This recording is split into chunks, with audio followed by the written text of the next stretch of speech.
How's it going, guys? BR here, that's Bravo Romeo, producer and editor of the Art and War podcast. Before we start the show, I just wanted to provide some additional up-to-date context on the situation in Ukraine right now. We recorded this on the 12th of February, and we will be releasing this on the 16th. So I'm recording this quick segment the day prior, on the 15th, and basically wanted to give you the most up-to-date context on the situation, so you don't just leave this episode if you haven't been paying attention to the news, and all you know is what we've discussed in the episode. So the only major additional news to what we talk about in this episode about the current situation between Russia, Ukraine, and possibly American intervention is that currently there's around 150,000 Russian troops circling Ukraine around its border, and supposedly today, a Russian defense minister reported that some military units are leaving their positions near Ukraine.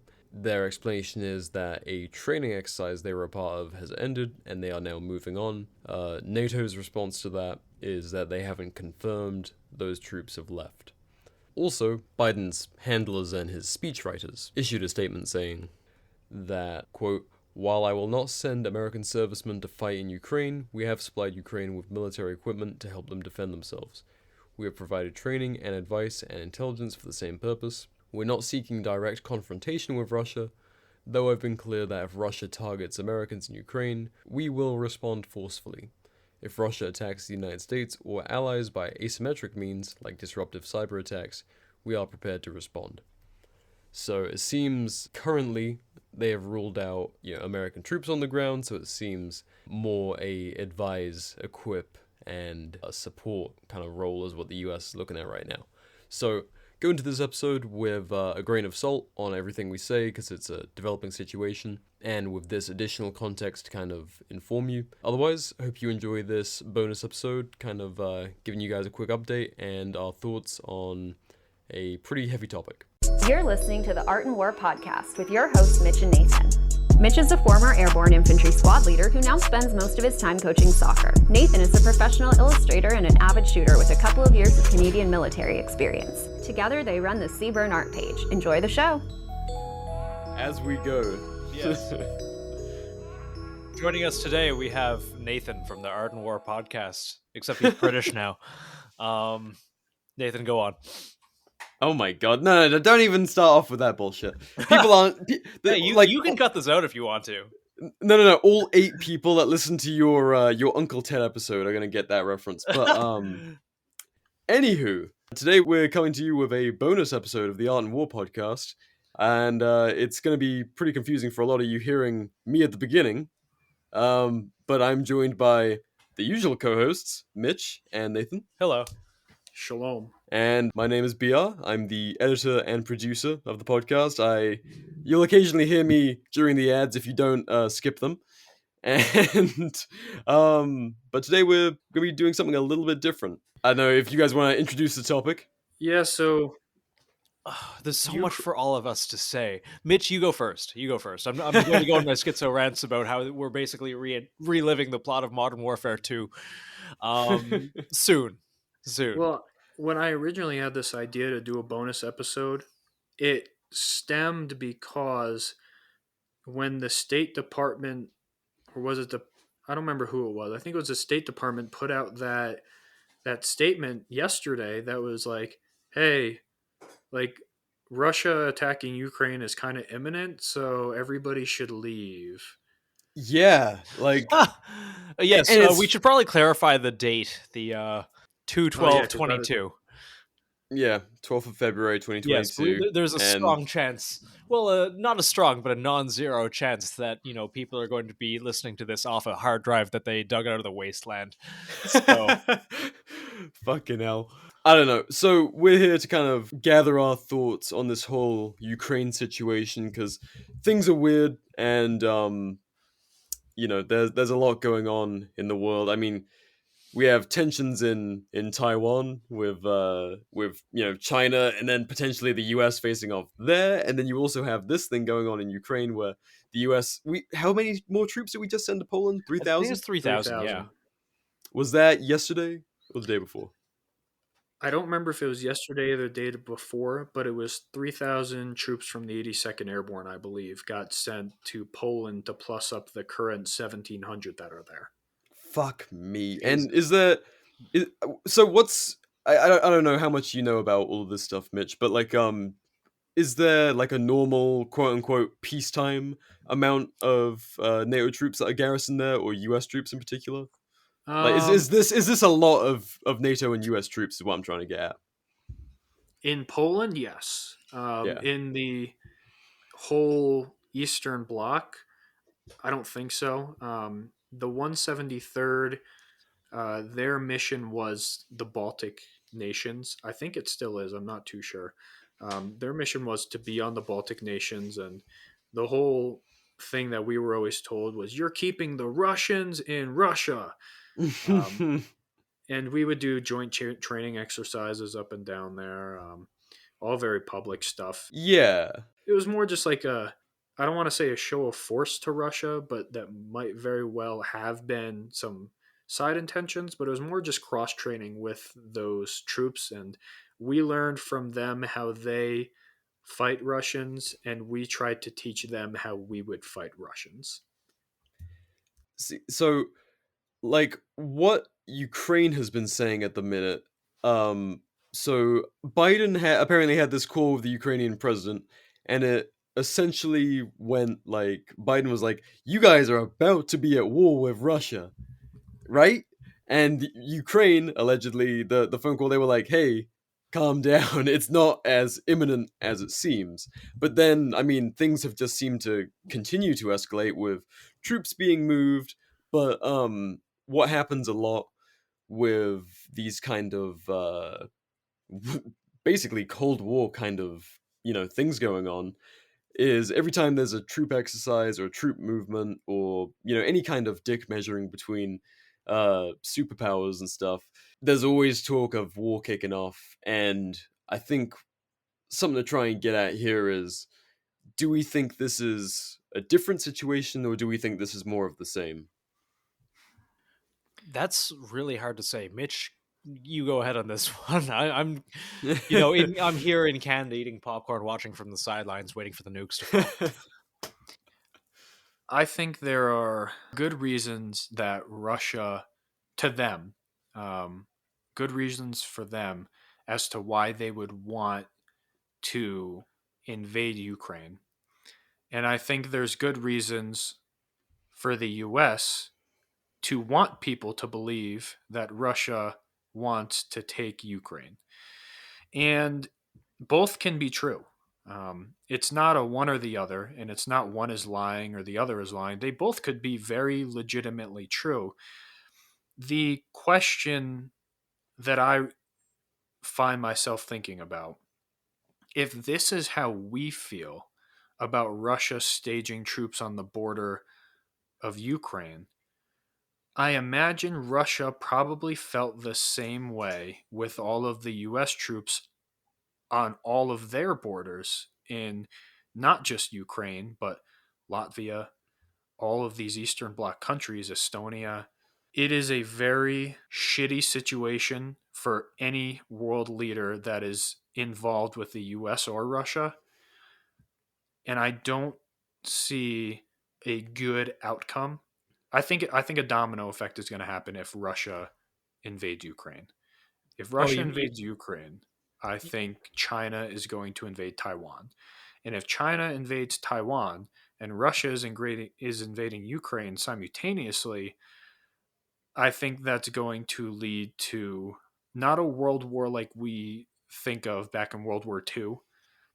I think it's going to be World War III, except fought in a very different style on a very different front. Yeah, World War III, but proxy wars. I think Hideo Kojima predicted this. Sorry, continue. Wait, who's Hideo Kojima? Metal Gear. Metal Gear Solid? Yeah. I was like, this is going to be some anime reference. It's not anime. Metal Gear Solid is anime. Metal Gear? Absolutely not. We're not going to get anime. I'm going to yell at you later. No, Metal Gear Solid is not and has never been Japanese anime. Kiefer Sutherland voices fucking Solid Snake. And yet, Well, now he does. anime. You're anime. Okay, we're getting Maybe. sidetracked. I'm going to go on. This is too serious an episode for me to go on a schizo rant about what constitutes anime or not, which absolutely is not Metal Gear Solid. I'm breaking the tension. We're talking about nukes flying through the sky and world superpowers measuring dicks Yes. with blood. So we gotta crack a few jokes. But, Oh Christ! It's a very somber, sad topic, and I'm glad that you're cutting the tension with it. Yes.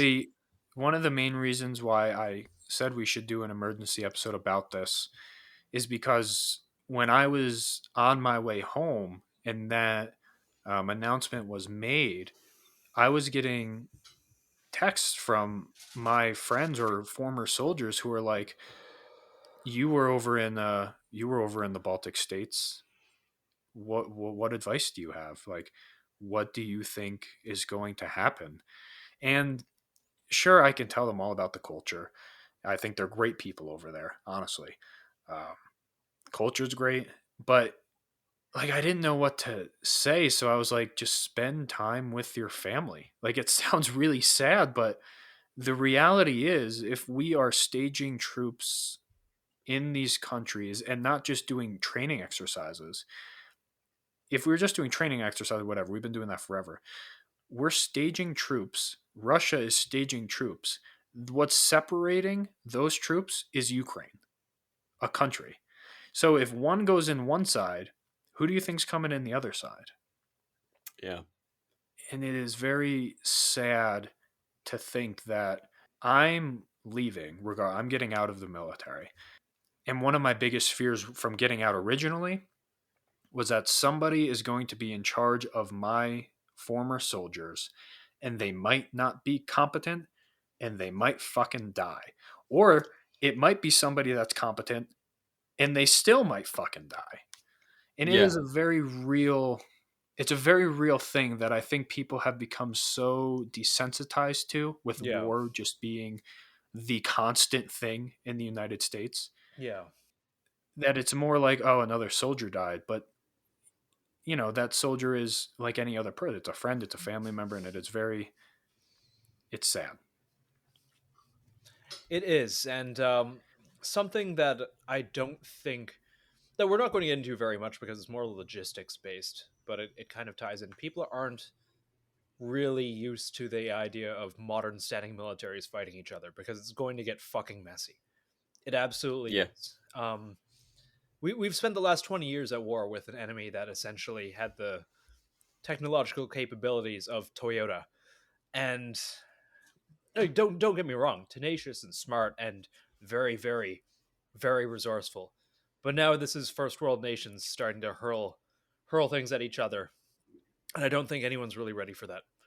No, and like already what's what the State Department came out with, I think 8 or 9 days ago now, was a video me and Nathan were talking about, and we just had Mitch watch, where Ned something or other from the State Department was claiming that Russia was going to initiate a false flag attack in eastern Ukraine, and not only that, but they had operatives in place to do so.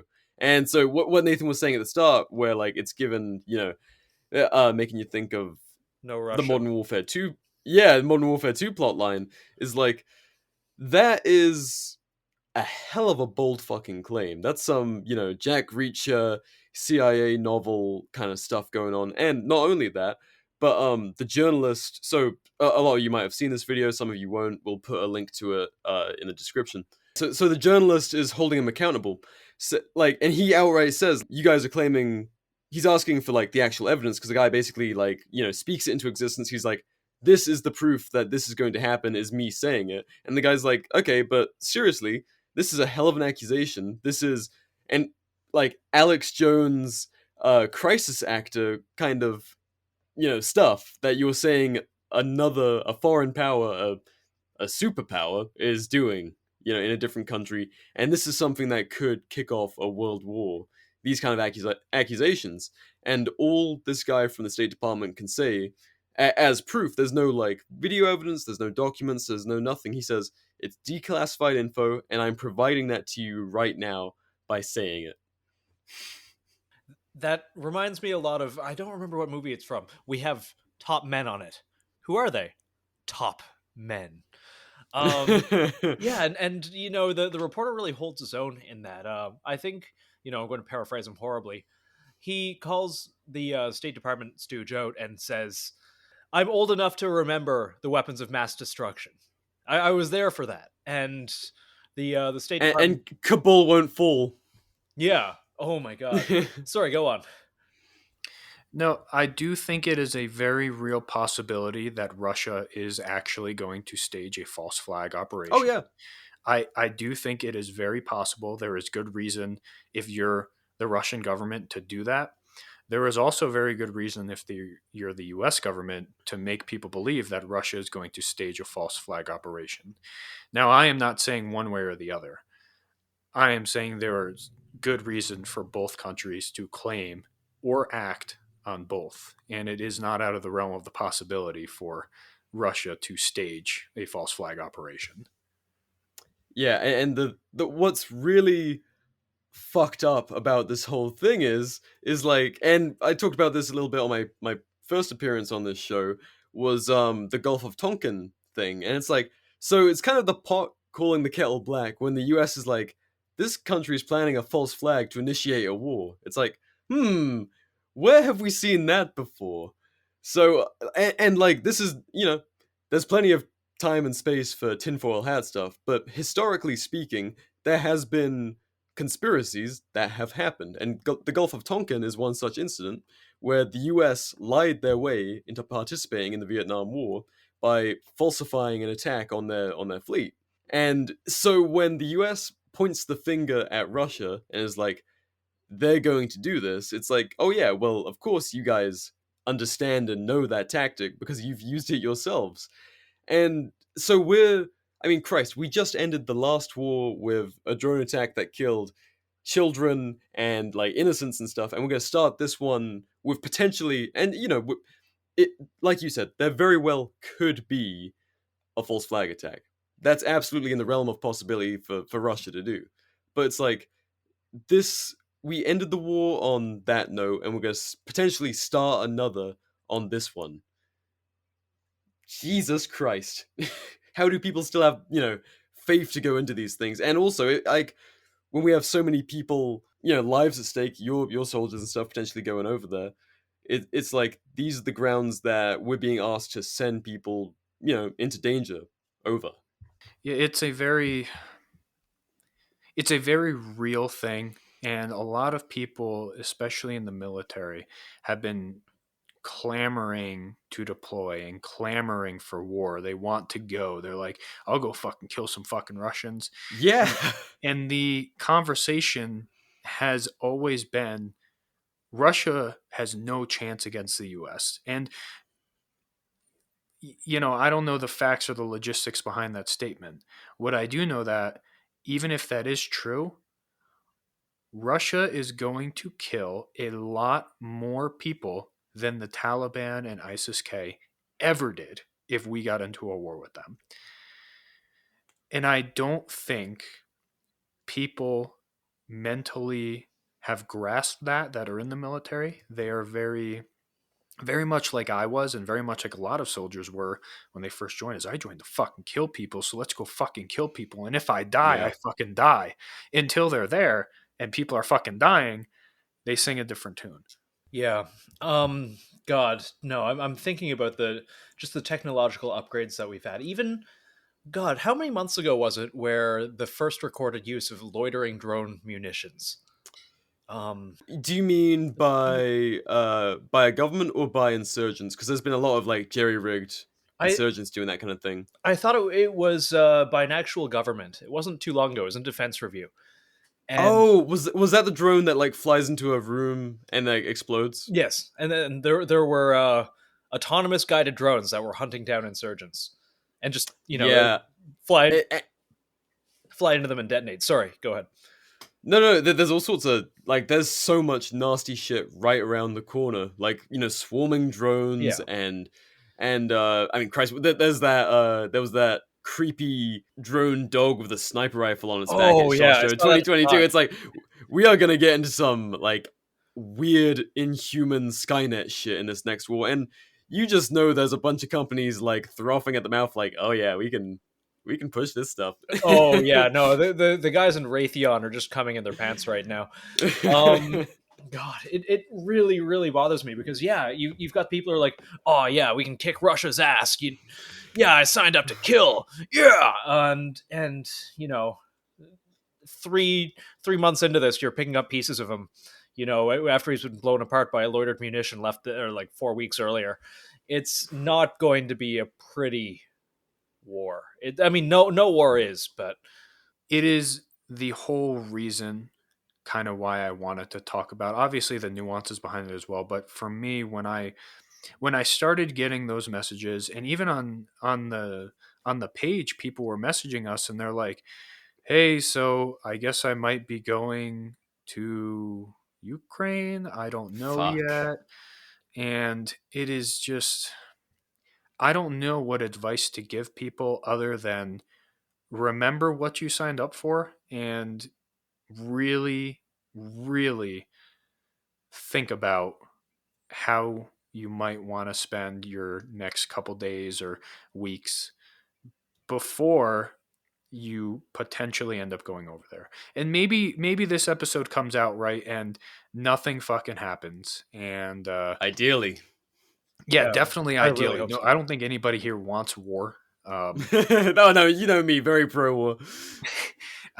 That is the ideal situation, and maybe this is just I'm getting upset for other people for no reason, and I hope that is the case. But the idea of my friends and people that I have grown to love and meet their families going over to fight a war with Russia is very different than my friends going to Afghanistan to pull tower guard.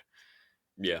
It is a very, very real thing that can happen. And I don't think a lot of people are ready for what a war with Russia would be, including the Russian government and the US government. I don't think neither fully understand just how fucked that would make Yeah, everything for everybody. it's. Sorry, I was about to go on a whole rant about neocons infiltrating the left, but maybe it's a little too political for this. We should probably keep it to war. Yeah, just war at the table, no politics, Yeah, nothing so unsavory. yeah, no, it would be Just very unsavory. Maybe let's not get into that whole bag of worms. what else do we want to kind of get into with this discussion? Like, First, Metal Gear Solid is not an anime. um, maybe the perspective, or what we think the perspective of a Ukrainian civilian is right now. well, I mean, just to get into that it's very real, I'm sure, for many of them right now. I've seen plenty of like what look like 13, 14, 15-year-old kids learning to handle, like wooden cutouts of AKs, so just so they can get room clearing drills in and like basic small unit tactics. And it looks like some very dad's army stuff. They've got young and old, all men and women, all ages. uh they're dishing out, they're opening up the armories, equipping civilians. And the Ukrainian government was saying the US is blowing it out of proportion, but Ukraine themselves are taking precautions. So this is real world shit. And so while on the one hand they're like, this is definitely being escalated and fucked with, they're prepping, and that's saying enough. They're not just sitting at home waiting for it to blow over. Yeah, when I saw those pictures of the Ukrainian people just with the wooden AKs going through, just well, it looked like old abandoned fucking Like Soviet apartments or buildings. something. Yeah. Yeah. To them, war with Russia, I feel, they're very divided as we know in history. Like some are very pro Russia, some are very anti Russia. And it makes me think that there might almost be something similar to what we see with North and South Korea, where North Korea is supported by, Russia, China, etc. But they also have a fucking lunatic that is running that country. So even sometimes Russia and China distance themselves a little bit. But the demilitarized zone there, I could see as a very real reality with Ukraine. Just war always being a possibility. Yeah, and having to go through another, God, how long have we been dealing with the DMZ for? Going 50 through, odd years, right? yeah, going through literally generations Yeah. where war is always a possibility, except the difference with North Korea and Russia is Russia has the capabilities to make war across Europe. And the idea that we already have troops staging in Poland, which is very different than doing training exercises in the Baltic states, it makes me think that I don't think the US nor Russia want war, but I also don't think, like I said earlier, they don't understand the capacity that a war would bring. So I could very much see Russia pushing in, taking as much as they could, and then America enters, and it's like, okay, we'll stop here. And then it's like, they stopped. So now, are we just going to attack a force that's stopped? Who's going to make the first move on who? Yeah, I mean, so what do we think the ideal situation, and like whatever you two's thoughts are on like, our little conspiracy theories about how this is going to go and what the intentions are of our own government, or the US government. What do you think their ideal situation is for this? Because my personal viewpoint at this is like they would like to get into a war. There's no money in the war on terror at this point. I think it's very much filled with a lot of personally my beliefs. I think they're fueled by the kind of military industrial complex to push for new things that are going to push more contracts, more a need for this kind of thing, and not necessarily that they want to fight a whole war, but like perhaps a proxy war. We're still going to be sending javelins over, whether Ukrainians or Americans are firing them. So that's kind of my thinking, but you know I'm obviously very biased. I'm wondering what your thoughts are. I'm a little less cynical. I think Raytheon and all those companies are definitely like, yeah, we have a lot to gain by this. I don't know if the US government by themselves have anything to really gain by getting involved in a war. I think their friends and their military contracts and all of those things definitely will influence how they feel about it. But I don't think that the US as a whole, when I say, not just the government as a whole, wants to go to war with Russia. I think there are certain individuals that see it as necessary, less of a desire and more as a necessity that if the Russians make a move in Ukraine, we make a move on Russia. And with that type of justification, and I say justification with air quotes, just because it's justification to them, they will take it and make it benefit them in as many possible ways as they can, which will come at the cost of American lives unless there's a DMZ established. Well, so something that is kind of creepy to me is there's always been this fixation on confrontation with Russia, and there's always been an excuse for one reason or another. And it's kind of like, so what is there to gain for the US? Because it's like, whether it was Syria, whether it was, stuff in North and South Korea or elsewhere, there's always been some reason to measure dicks with them. And it's like, especially right now when there's such, economic hardship and supply issues and and a pandemic going on, it's like, is like now is not an ideal time for war. So why are we so quick to escalate, and why are we always so quick seemingly to escalate with Russia? It's like that's what has me skeptical and what has me worried. Absolutely. I think the problem too is, with the pandemic fatigue and the embarrassment of the end of the war on failure and plummeting numbers. I'm not cynical enough, nor am I, proud enough to posit anything other than theories. Like, no one can predict the future. We can predict kind of based on past actions, especially the past action of, this administration, previous governments, etc. What no one can do is say, well, no one wants that. Cooler heads will always prevail. No, they don't. History has shown that.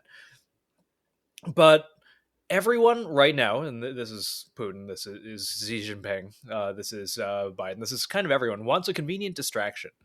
And while I do think that a lot of it is chest pounding, a lot of people, a vast majority of people do not go to war. All it takes is the wrong one in the wrong place with the wrong intentions. Yeah, I'm inclined to agree with the second half. There needs to be a distraction from the world's economy going to absolute shit. Yes. This is precedented wars in the past. Yes. And with that though, I want to go back and kind of clarify what I was getting at. I don't think the US nor Russia want physical war with each other. I think they both mutually benefit from continuing a Cold War with each other. There is a lot of power to be obtained with the justification of we are protecting Americans from Russian influence. Yeah, like upgrade to the Patriot Act. Yes, I can very much see that becoming a reality. As opposed to the Middle East is, dare I say, easy for us to occupy when we want to occupy it. If we wanted to completely occupy Afghanistan, we wouldn't have just had 5,000 troops there for the last 5 years. We would have occupied Afghanistan. At one point, we did. We had hundreds of thousands of troops there, and we steamrolled through that fucking country. If we wanted to be there and occupy, we could. It was more just the presence is here because whatever reason, we don't know the reason because I don't think there ever was a reason. When the Afghan papers came out and we read why we went to war with Afghanistan, doesn't make sense. We had Saddam, we tried to we had Osama bin Laden in Afghanistan. We called for backup. We were like, hey, can we get more troops here so we can take this motherfucking dude? And they were like, no. And then he escaped to Pakistan. And then for whatever reason, after Osama went to Pakistan, we were like, oh, well, now the mission is to overtake the Taliban in Afghanistan. Like, I don't understand how that happened. Maybe there's some top level secrets that are too high and mighty for us to ever know about, but from what has been released, it doesn't seem like there was ever a plan. But it's easy for us to go into these Middle Eastern countries and establish ourselves like, we're here, there's nothing you can fucking do about it. We can't do that with Russia. We're not going to go into the middle of fucking Moscow, set up a military base with HESCO walls, and then fuck a complete withdrawal. That's not going to happen. We won't even be able to make it into there without taking heavy fucking casualties, and we won't ever establish ourselves there. So God. War with Russia physically, I do not think is on anybody's list of desires, including the government's. I think a continuation of posturing in a Cold War, however, could be very beneficial to both. Yeah. Something about a Cold War is that if it's a bunch of, like, if it's a pissing match, and there's no actual room for embarrassment where we're going to see a Chinook going to the US Embassy in Kiev and get that, 3-for-3 pictures of US failure. I mean, a Cold War, you can project power, you can, show off a lot, which is what the US is good at. But clearly, we're not very good at closing out our wars. They're more just kind of... As of late, the US has really not chosen the fights it's good at winning. It's chosen the ones that are messy and accomplish interests, but the goal is not a clear win. And, if we go into Russia with the same kind of mindset that we've had for the last 20 years, which is wander around and wait to get shot at by the enemy, that's gonna be fucking brutal. But they very well may try it. I think Russia's goal, if I'm Russia, I'm Vladimir Putin, and I'm seeing all these troops performing these training exercises on my border. It makes sense for me to want to take all of those states that used to be Russia and establish kind of a wall almost around my country. You mean Hey, an Iron Curtain? exactly. Oh my god. Exactly. And I think he thinks, Putin or the Russian government thinks they can do that without starting a war with the United States, like a physical war. That being said, Russians in the past have been very aggressive and very ignorant to how foreign countries will react to what they do. And I don't know how the US will react if Russia invades Ukraine. I don't know if the US is going to authorize those however many troops in Poland, those 82nd Airborne boys, to go pull some World War II shit, jump into fucking Ukraine behind enemy lines, and actively fight a war with Russia. I don't know if that is something that we will do. I sure as fuck hope not, but I also know that there is incompetency, and people will be like, there will be some battalion commander who will be like, well, boys, we're loading up. We're going to go fucking jump. Let's go. And I sure as fuck hope not, but there is incompetency, and at a certain point, somebody in charge is going to say, "Oh, they want to see how big my fucking cock is." They tried to take Ukraine, they got halfway across. Well, we're gonna go take it back, and I really hope that doesn't happen. And I, I have a hard time believing it will, but it is still a very real possibility, and it concerns me enough to want to talk about it and vent out some feelings I have. Yeah. What I definitely see being more possible would be a proxy war. Another fucking proxy war where, we're fighting Russia via someone. And, that's a safe way to do these things. That's been the strategy for a minute. And, we might have advisors, and we might have advisors getting a little bit closer than they say they are. That would definitely be the polite way for the US government to get away with this war and to kind of keep. Because once it gets to we're basically always fighting some form of proxy war somewhere on Earth. We being the U.S. government, which is an odd correlation, but and those are very easy to get away with. But if they're going the way that you think they are, Mitch, and kind of the engaging in war to get those kind of wartime privileges, like, oh, due to the security threat from Russia, this is how things are now. Then I don't know if they could pull that off with just a proxy war, or if they'd need like an all-out, conflict to kind of pull that stuff.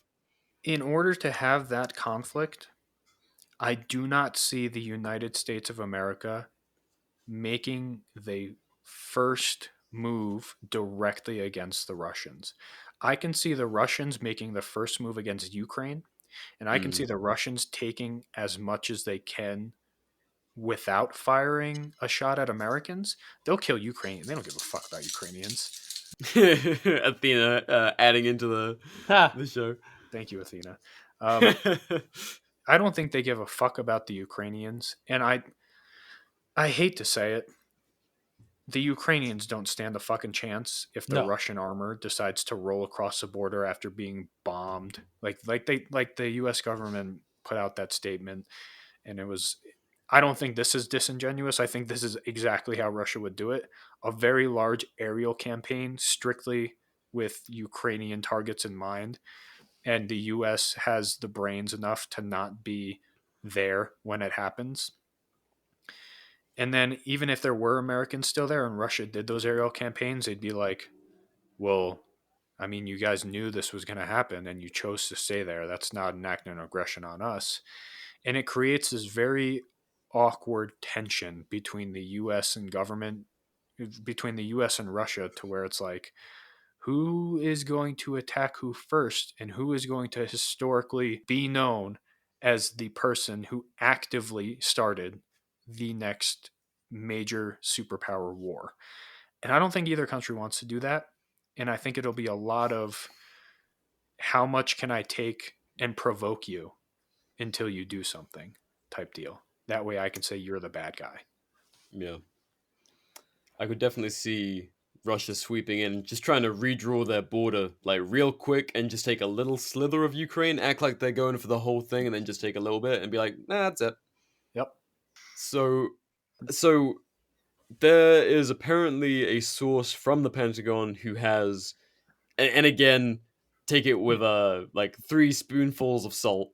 Yeah, I trust the Sources from the Pentagon. Pentagon. Yeah, about as much as I trust like WebMD to diagnose a headache. I don't trust it. For sure, and I think that's a healthy approach. But so this is from Real News No Bullshit on Instagram, who actually do some pretty solid reporting. Yeah. But this could be like a purposeful leak. Who knows?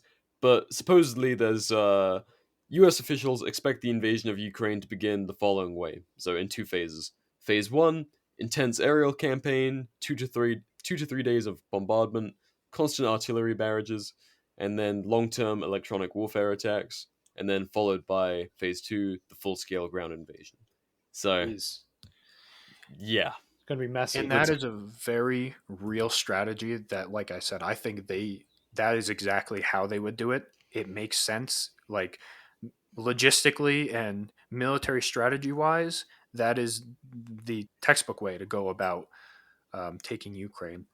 The question is, how far will they go, and where will the U.S. put their troops when it starts? Well, plus, I think if there was an intense aerial bombing campaign, the U.S. is instantly going to get involved, like trying to shoot those down. If that was the way it was going, I think there'd be air on air from like day one. You think so? Because there's always been a NATO rotation of like air defense for kind of Latvia, Lithuania, and all of that. They're going to be right there. I mean, I don't think they tolerate that kind of a move that severe. Personally, you think they just let them bomb Ukraine? Because I mean, in recent history, when has there been a bombing like that? Like, not on the Middle East, which no one gives two no shits one gives about. a fuck about. Yeah, which is but if it's in Europe, that's gonna be. If something happens in defense of them, it will not be the U.S. It will be NATO, which is basically the U.S. But it'll be NATO doing it, and I don't think Russia is going to declare war on NATO. I don't think anybody's going to declare war on anybody for this. They're declaring war is a very official, congressional, fucking approved thing that nobody. I don't think war has ever officially been declared except for the Civil War, right? No, you mean by the United States specifically? Like in the legal terms of declaring war. The Second World War was official. Yeah, quite a bit of that was it? I'm pretty sure the president was just like, we're fucking going. you might be right. I don't know, but I do remember seeing, it was very pomp and circumstance when the U.S. has declared war on X. The United States has declared war on Y. Well, and the reason I say that in the legal terms is because if you look at what happens when there is legally a war declared, it is vastly different than, hey, we're in the Middle East now. Yeah. It is very different. In terms of... They have to ask for certain permissions, right? Yes, and I'm not saying... Clearly, we didn't need permission to be in the Middle East. I'm not implying that any of these things are followed, but I am saying there are certain things involved with actually declaring war legally on a country that would initiate a chain reaction of many different countries now having to legally be involved and assist. Yeah. Article 4, right? Mm-hmm. You go to war with one of us, you go to war with all of us. Yeah. Is that Article 4? I believe so. You know more. I just saw a video about Putin saying like Article 4 is gonna fuck everything up and it's gonna be hell. Article 4 defines who is a protected person. Persons protected by the convention are those who, at a given moment, at any manner whatsoever, find themselves in case of conflict or occupation in the hands of the party to the conflict or occupying power of which they are not nationals. Jesus Christ, what does that mean in non-international mafia legalese? Holy shit, I have no idea. I don't understand that at all. You might have to edit this out a little bit. Yeah. I need to find Wait. this out now. We sound dumb, but I NATO- don't even feel bad. That's just legalese. Is it Article? What's Of the Or is it- Geneva Convention. maybe it's Article 5. There's both Article 4 and Article 5. Article Stand 5 by is for all the the- Oh, suspension. yeah. Okay, Article 5 is the one. Yeah. Yeah. So let's clarify that Article 5 is what provides for the suspension of a person's rights under the convention for the duration of the time that this is prejudicial Jesus Christ. to the security of such state, although such persons shall nevertheless be treated with humanity in case of trial. So this is war criminals. Yeah. What? This might Yeah. be something else entirely. All right, we might have fucked this up a little bit, but anyway, NATO has one clause where you attack one nation state, Yeah. you attack all of them. But to your credit, that reading was a little bit better than you'd find on Biting the Bullet. Ah! Yeah, but they can't read, so They attempt to. yes. I like those guys. We should get them on again. Talk about we might have a whole lot of fucking war stuff to talk about soon. Yeah. Oh, okay, so we can get back on track with this with me correcting myself. Yeah, so the last time that the U.S. Congress has legally declared war was during World War II. So That's what I figured. Yeah. yeah, that was the last official time, and then everything after that was never Jesus. officially a war. Korea, Vietnam, I mean, all of the Middle Eastern stuff, all of the stuff in Africa, Yep. all of the stuff that we're about to be getting into in Europe.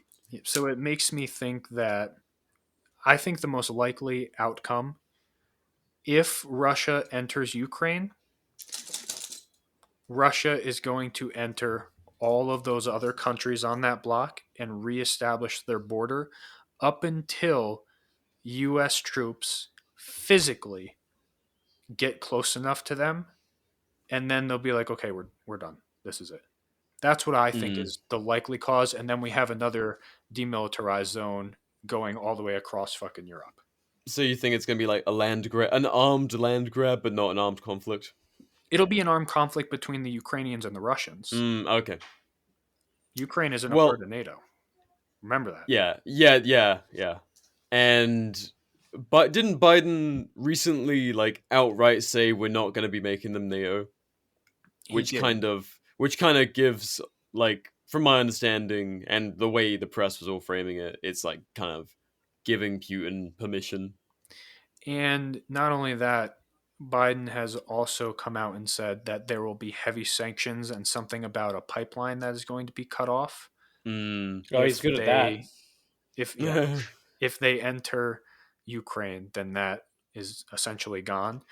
So, I mean, heavy sanctions isn't going to piss off Putin. It's going to piss off Putin's oligarch friends who have a lot more power and influence than any other actual government official besides Putin over in Russia. Yeah. So who knows? Maybe that is a smart move to prevent the war. Dare I say? Oh Christ, we're gonna get flamed. Dare I say that might be a good way to not have an actual armed conflict? I don't know. I got nothing good to say about sanctions, but No. Well, I'm not saying historically they're good, and I'm not saying that this is a good. no, I know. Power. Disclaimer. Yeah. But Christ, I just don't want to see 18-year-olds get blown up by fucking drones. Yeah. Same. It's a scary I thing to think we about. can all say that. I would hope we can all say that. There's going to be some fucking neocons frothing at the teeth. They're going to froth at the teeth until they go there. Yeah. And then they're not. They're just not. There's so many, and I think we've talked about this before, just me and you. There are so many people that join the military and have this glorification of violence, and then they see a little bit of it, and they're like, they have to act hard to their friends when they talk about it. I was in 19 fucking firefights in the Middle East with ISIS-K. I'm a fucking badass. But then they go home and they're like getting disability for PTSD because they can't function in society. That mentality is very, very American and very, very much existent up until the point, I think, where an actual war with Russia, a physical war, would start. And then that mentality would go out the fucking window real quick. Yeah, I mean, it's been a few generations since we've had like a real heavy, nation to nation conflict where there could be, impact at home. I mean, even Vietnam, it was like the war was still over there. It's not like there was, Vietnamese popping off in the States, but Russia could definitely affect us at home. We were talking at work about this yesterday. Think of how foreign of an idea there being foreign troops on US soil. But think about how we aren't special as much as we like to think we are, and that is a very real possibility. I don't think they would get far. Let me be very clear. Nothing unites the American people like a common enemy, be it themselves or some other fucking country. I don't think they would get far, but it is a very real possibility that some motherfuckers push up from South America or come down through Canada and nobody fucking knows. I'm not saying they'll have armor, but it is a weird thing to think about. Foreign troops could, not saying this will happen with Russia, I'm just saying in general, could make their way to the US one day. Yeah, I mean, like it's absolutely It's an possible. interesting Like, concept. yeah, and that's the fucked up thing about and not to sound like I'm in a video game ad, but like modern warfare, truly like asymmetric, unpredictable. All sorts of variables are now present in, especially in conflicts as complicated as this, where like literally the US and Russia have weaponized entire cultures and countries against each other. Yeah. Like you really don't think they're gonna get like 4 of their spec ops guys to go, either from the US to Russia or Russia to the US and fuck some stuff up to, Just like I mean, destabilize Christ, it more, yeah. well, like taking over a missile silo site or like sabotaging jets or fucking anything like that is perfectly reasonable in a conflict like that, and Yeah. operating on each other's soil, very doable. Yeah, I mean, there would be a lot of casualties at sea, I think, for an actual like fucking invasion, which I don't think invasions are popular with the US because we're surrounded by oceans and we have our snow Mexican friends up north and South America fucking Yeah, what with the gun ownership? yeah, and South America where it's just drugged out, like it's run by drug lords, and we have a lot of influence on them because DEA and CIA doing DEA and CIA things. But it is a very real possibility that some sneaky motherfuckers make their way over here. They radicalize some, foot soldiers to help them, and then a group of fucking 20 or 30 people that made their way here that improvise the living shit out of stuff take something over and cause a huge fucking problem. Yeah. There was Remember that just whole oh, sorry. Sorry, no, my bad. Remember that whole scare about the suitcase nuke a while ago? Like, oh, dirty bombs, so and so. That was what, like 20 years ago. Imagine what's possible now. Yeah, what happened to that? That was always like No one ever managed to figure that out, or people did and were level-headed enough not to use it. Like the technology's been around forever, but just like no one has been crazy enough. Yeah, no, just a friendly reminder these things still exist. Sorry, continue. Well, there was also Russia was talking about placing stuff in Cuba again, like repeating the Cuban Missile Crisis. Do you God. guys see that? See what, the Cuban Missile Crisis? No, I they, can't say I was alive at that point. Russia was talking about placing assets in Cuba and Venezuela in response to this Ukrainian situation. I did not see that. God, everything is coming full circle. Everything is full circle. It's like, why are we doing this shit again? Yeah. Not just assets, troops. Oh yeah, no, you're right. Troops in Cuba and Venezuela. But I can understand it. like the point they would be making in doing that is, the US has placed bases all around Russia's border, and not saying Russia's a good guy if you just leave him alone. Russia's as much a cunt as the US government is, but like Russia placing troops in Venezuela and Cuba is kind of fair game. I'm not excited about it. I don't want a nuclear winter. No. But the response is understandable if you look at it from like an international, like, playing risk kind of mindset. Well, we've all seen Red Dawn. If you're listening to this, I want you to listen to what he just said and try to completely remove your bias and loyalty and that American spirit to the US just for a second, and think from an outsider's perspective. You're an alien, you're visiting Earth, and you see and you understand kind of what's going on. And you see over the last 50 years, the United States building bases all across Europe, the United States storing missiles, armor, everything, troops in Europe. And then in the last, how long have we been doing stuff in the Baltic states for? Like active exercises with their military on Russia's border. We've been doing that for however many years.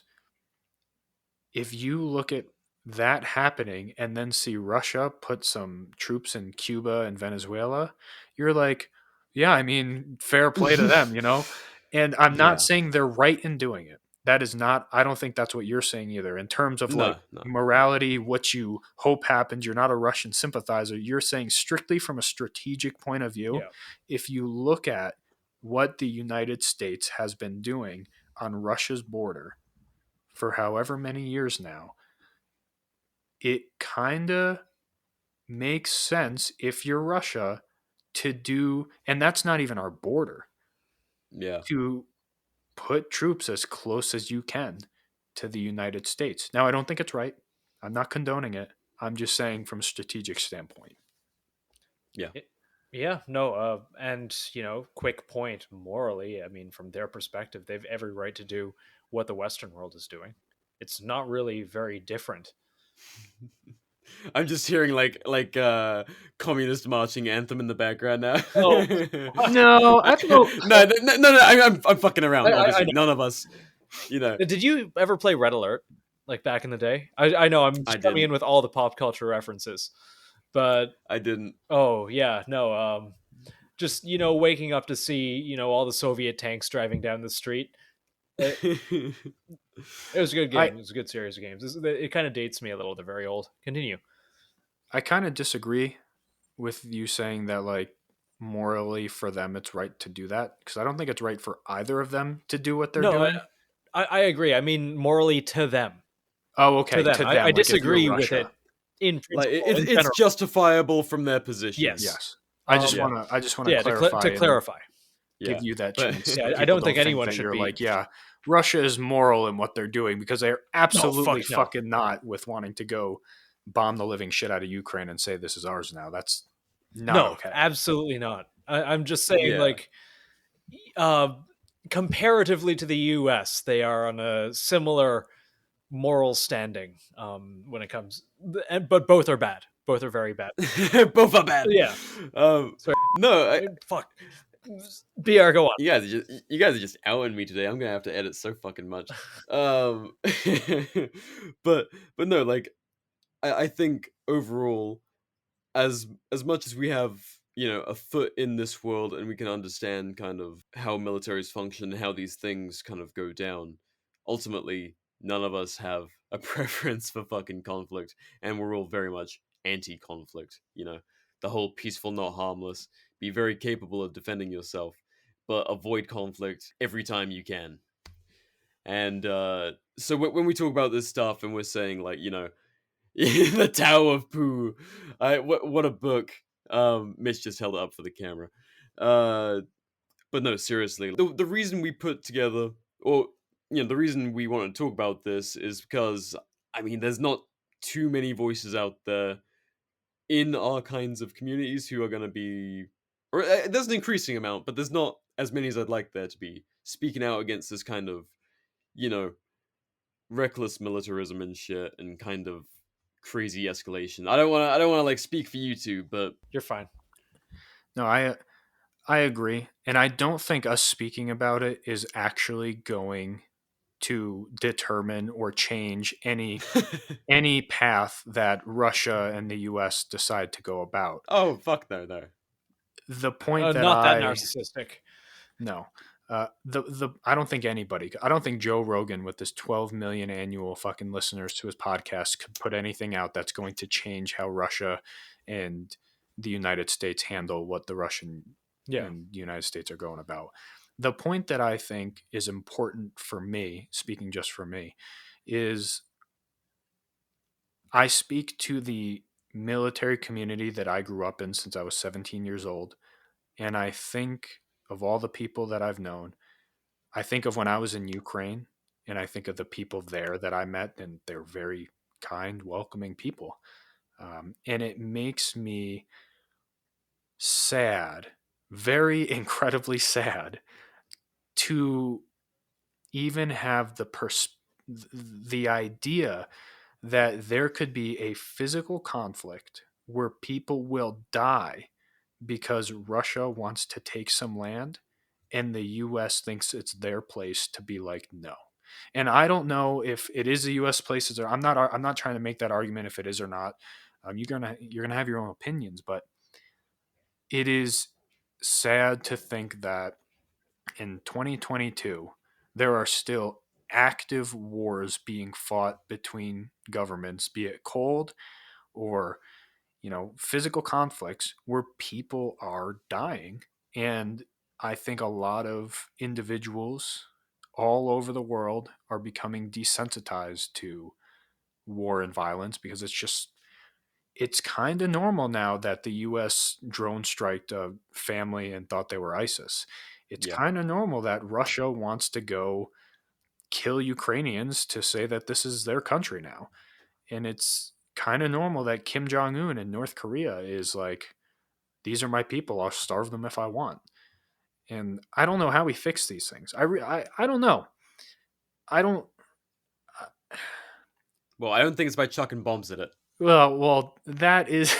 you know. Yeah, it's definitely not the approach that we've been going for because that's only going to entrench people's beliefs. This isn't like fucking World War I and World War II where it's like, hey, Nazis are literally exterminating people and we should go and stop this. It's very different now. It's, hey, this country was once ours and we're going to take it back. And if you don't like it, well, you can start a whole war with us, and it's a murky situation. And I do not envy any world leader that has to sit here and try and fucking figure it out. I don't think they're very competent to begin with. But yeah, that's very polite. Throwing bombs, sending troops that are willing to die for their country under the premise of freedom, it makes me really, really sad. Because if you go to Ukraine and you die, you could justify that you might have fought dying for Ukrainians' freedom.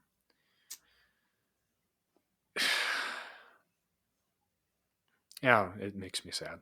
I can't wrap my head around why we're still killing each other in the day where, like, if Joe Biden and fucking Vladimir Putin wanted to, one of them could pull out their fucking cell phones if they're allowed to have it and text the other a fucking meme and be like, yo, bro, why you bombing these countries? Like, it's strange to me that we have these capabilities of communicating. We have these capabilities of understanding. We have these capabilities of like wanting, humans want to have fucking phones. They want to communicate. They want to see the other parts of the world. And we're still like, you speak a different language and you're shaped a little differently. So maybe we'll start a war over a country that neither of us actually own, It's sad. That's my rant. Yeah, I mean, my perspective, it's kind of, they're trying out these old ways of doing things, and they're trying to force them to work still. And it's the age of information. We have so much access to knowledge, and and to understand each other and to, figure things out a little bit better than shooting each other dead because of like a border and a language difference. So, I mean, it feels artificial. These wars don't feel like something that has to happen. They feel like something that's being made to happen. And I think a lot of people have that feeling. People have been having those feelings for a long time, but I think more and more of us are learning how these things work and what they do for us, instead of it just being our patriotic duty and the thing we have to do for our country. It's like, what is being done to us in waging these wars that none of us would choose on our own. Well, I think, and I've brought this up before, and I'm not really sure how this ties in now, but I'm interested to see how the age of the mass dissemination of media is going to affect war in the future. Because we're living in an unprecedented time of people distrusting their own governments. We've never had this to at least this degree. And a lot of that is how easy it is for anyone to disseminate information and anything, be it for, good or bad. And before, early war on terror, 2001, 2002, 2003, and the years before and after that, most people relied on news media. Most people, you want to know what's going on in the war on terror, you turn on CNN. It's not like that anymore. It hasn't been for a while. And I'm curious to see how that's going to affect future conflicts going forward. It is both good and bad. I mean, it's obviously good because nobody's just blindly trusting cable news anymore.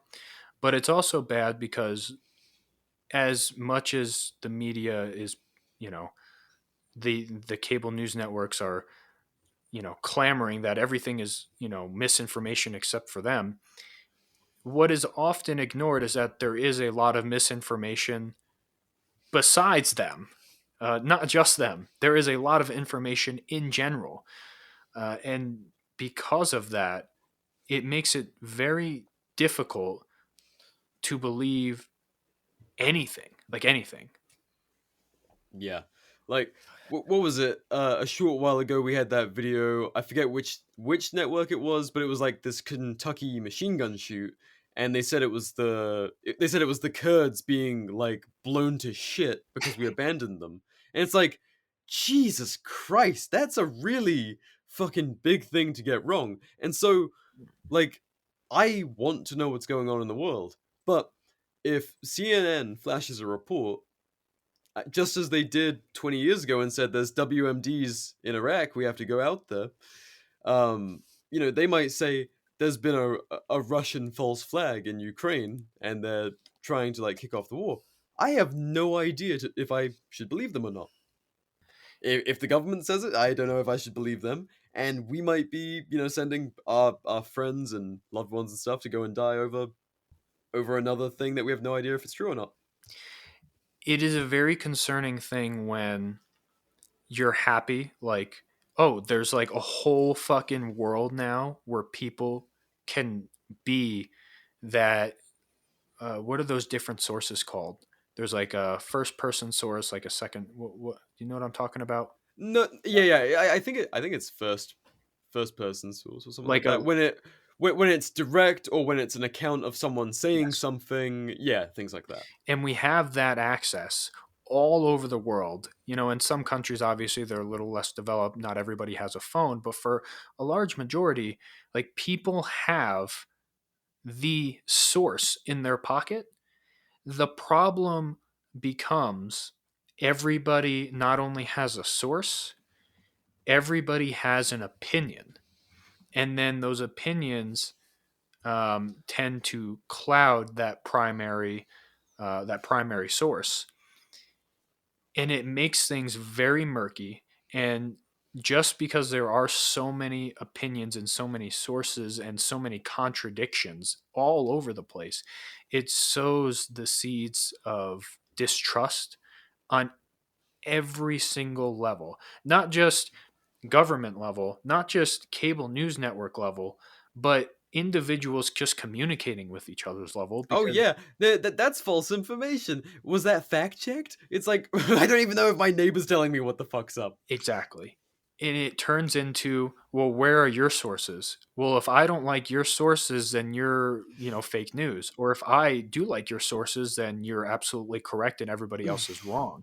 Yeah. And it's a really strange time in civilization as a whole, to where, maybe the US is telling the truth and that Russia is staging a false flag. I can believe it.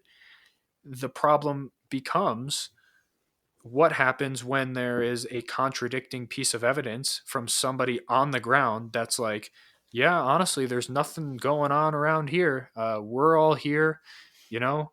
Sure, the Russians, for us all, maybe they're doing a training exercise, and we don't have the intelligence for that. And there's so many opinions. Like, it is a very, and we're contributing to it with our opinions right now. Yeah. Oh yeah, It's a very strange time where there is distrust on every single level, from government down to the individual. And I don't know. Think of how that affects war. yeah, yeah. I mean, there was so much distrust and accusations of lies during the invasion of Iraq and all that. And that was before social media basically existed. Yeah. It's so many times more prevalent now. One thing that, when I think of those primary sources, do you guys remember the video of, I think it was 2013 or 2014, and I think it was the Russians and the Ukrainians were fighting, and somebody got killed on the Ukrainian side, and then the Russians came over, they found his body, pulled out his phone and called their parents and was like, "Hey, like, we'll try and get the body over to you guys." Like, I think that was Russia and Ukraine, when they were actually, because there's been an active war in Ukraine that Yeah, nobody's really fucking for talking. 8 fucking years now, right? Yeah, 8. Yep. where it's not really talked about for whatever reason, but there is people shooting at each other over there. Isn't there I think there's a ceasefire currently. Oh, potentially, yeah. But I mean, with the way things are, fuck knows. And I hope I'm not getting those countries wrong, but I'm pretty sure it was Ukraine and Russia. There was this video of these Russian soldiers. They had killed these Ukrainians, and the Russians came over. They were like, well, this fucking sucks. And they pulled out the Ukrainian guy's phone, found his contact for his parents, and was like, "Hey, I'm just notifying you that, like, your son has passed away. And, as soon as we can, like, we'll get the bodies over there." And when you look at that, like, you see humanity, and it's really strange, because you're always told, like, Russia are these fucking evil people. They're like, you dehumanize people. We did it with the Middle Easterns. We called them fucking towel heads. They're lower than human beings' lives. That's why we can go over there and kill them and feel no remorse. And that's a very strategic thing that, if you study army history, just specifically army, I think it was Otto von Struben, the guy who basically created the NCO, implemented. He was like, well, we need targets that look like people. Like, that's how you desensitize them. That's why there's Green Ivan. You desensitize them and you make them less human, so it's easier for soldiers to kill. And you're always told Russia's the enemy, Russia's bad people. Don't get me wrong, they killed some fucking Ukrainians. Like, I'm not saying the Russians that called the parents are good people. I'm saying they're people that are being told to go fight a war with other people that they clearly care about enough to call their parents and be like, "I'm sorry, but your kid has passed away." Not to brag, not to be like, "Fuck you, Russia, what's up?" To be like, "Hey, look, really sorry, your kid passed away. We'll get the body as soon as we can over to the Ukrainians." Like, Yeah, I mean, end of the day, it's gonna be 18-year-old Russians killing 18-year-old Ukrainians and Americans, and vice versa. And that's all war comes down to. It's not like the good versus the bad 99% of the time. You look What's like up? you were about to talk. no, you guys talk. I'm looking up that article to make sure that I'm not retarded. Well, About the Russians and Ukrainians. Yeah. Well, the kind of last thing I had really to mention on this whole thing was recently we had that situation in Kazakhstan as well. I don't know if you guys remember what the fuck was happening there. which? So in Kazakhstan, initially there was Oh, protests. yes, the government And, fell. yeah, and the reporting was so fucky. There was some people saying it was gas price protests, some people saying it was COVID protests. Who fucking Yeah, knows? I don't know and I don't Um, trust anything. Yeah, exactly. And so it escalated to the point that Kazakhstan civilians and government police and army were fighting. There was gunfights in the streets. Civilians were looting armories and stuff. And then the Russians got involved Of and course had they troops did. on the ground there. And there was shoot on sight orders for Kazakhstani civilians, which is Jeez. similar to what happened in Ukraine during their little color revolution they had in 2014, where I mean, and there's so many theories on what started the fight, the shooting, but there was sniper attacks during protests during the Yes. Ukrainian revolution, which is kind of what really escalated it, you know, to what it is today. And so with Russia kind of barreling into Kazakhstan when a similar situation unraveled, you have to question what's the game plan, like you were talking about with former Soviet states kind of being interacted with by Russia during civil unrest, and this kind of pattern evolving or emerging. Is this what's just going to keep on happening going forward? I know there's so much shit going on. Barely touched Taiwan, but that's a Oh whole my other god. fucking deal. That is a whole can of worms that Yeah. that we're probably going to be doing an emergency episode about in a couple weeks. Oh, Lord. Christ. You know, when people think of war, I think that don't have any like personal connections to the military. They don't have to have served to have personal connection or have, somebody. They can just have like a cousin or somebody. And then you start to look at things differently. And I think um, when Americans really approach how they view war, they forget that they're just 18, 19, 20-year-old kids Yeah. that wanted to do the right thing. They wanted to serve their country. They wanted to fight for freedoms. They wanted to go over to Ukraine and help the Ukrainians. The purest intentions. Yeah. And what ends up happening is they fucking die.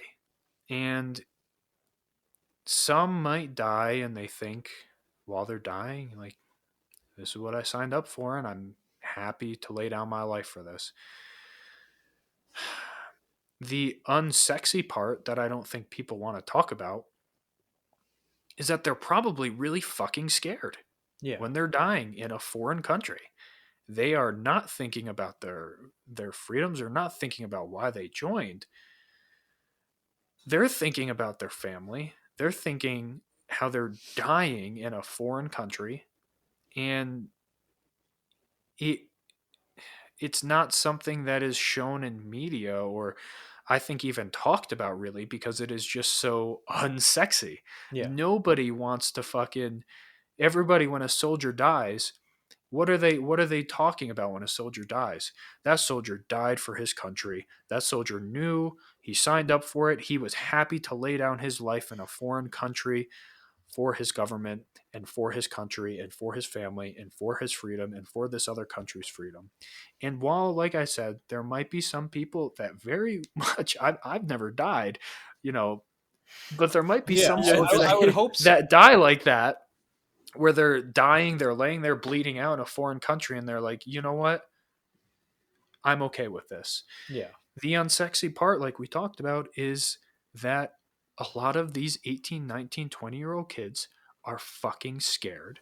Yeah. They probably regret what they're doing in their last minutes or last moments of life. And this isn't new. We see it in World War II, where people on the beach are bleeding out, dying, while people are rushing around them and they're calling out for their moms. Like, they don't want to fucking be there. Yeah. They might have enlisted and been like, fuck yeah, I'm going to go defend America's freedoms. And then they're dying on the beach in fucking wherever. And all of that shit goes out the window.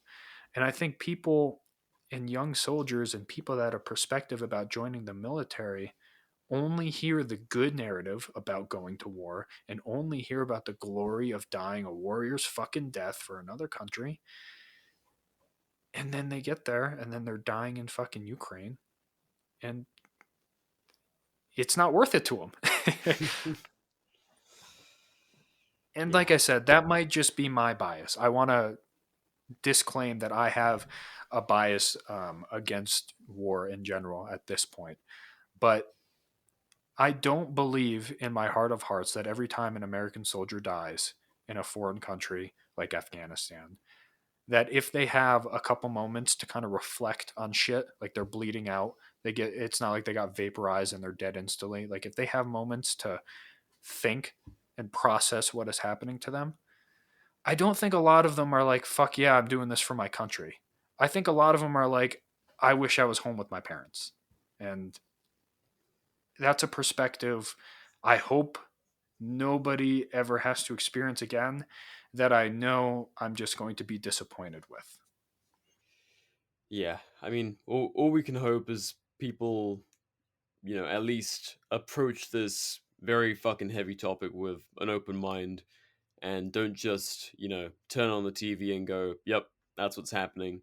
Or, just go along with that this is an essential war, or that, there is only one way this can go. I don't know if you guys, any kind of closing stuff? No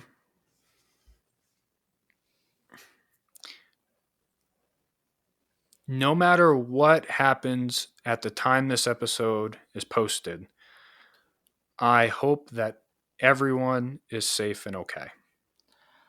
I hope that the Wasteland Raiders that find this recording found it delightfully ironic, and I hope that your next meal of rad roaches and cooked radioactive rat carcass tastes very good. Well said. Yeah, thank you, Nathan. No problem. All right. Great stuff, guys. Remember, no Russian. Now I'm fucking upset. And the Super Bowl's tomorrow. Yay! Yeah, hopefully. Merry Sports Christmas. ball distractions. USA. Yeah, no, USA. seriously. Go and enjoy your bread and circuses. Yes. Yeah. I hope the Bengals win. If you're listening to this now, you already know the result. If the Bengals won and you're a Rams fan, go fuck yourself. Oh man, no! Football's not going to exist when they hear this. They're not going to know what football is. They're just going to be racing, I don't know, cockroaches in the wasteland. That's my new closing thoughts. If World War III starts, at least we can still enjoy sports ball in America. The ball's going to be a severed bandit head. I want everyone to go out and enjoy sports ball in America. There you go. There we go. All right. Thanks for listening, everyone. Hopefully World War III doesn't happen. It's a good closing statement. Hopefully. Fingers crossed. Yes. Hopefully. Yeah. Cheers.